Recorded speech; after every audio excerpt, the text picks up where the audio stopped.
రతనాలు వండే నేలలో రాళ్ళుదేలుడు చూస్తిమి మొలకెత్తె చిగురులు పోయినేడు బీడు భూముల చూస్తిమి మన కళల పంటలు పోయినేడు కన్నీళ్ళే మిగిలెను మాగాని తెలంగాణ మల్ల ఎండుతున్నదో ఇన్ని నాళ్ళ పచ్చనేల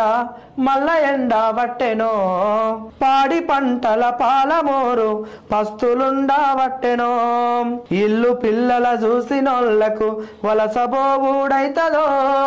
ఫ్లోరైడు రక్కసి నల్లగొండకు మల్ల తిరిగి వస్తదో ఏనాటి పాపమో ఈ కాంగ్రెసు పాలన ఏనాటి పాపమో ఈ కాంగ్రెసు పాలన ఇంకెన్ని ఘోరాలుంటాయో రానున్న రోజున పిడికిలెత్తి కొట్లాడు తెలంగాణ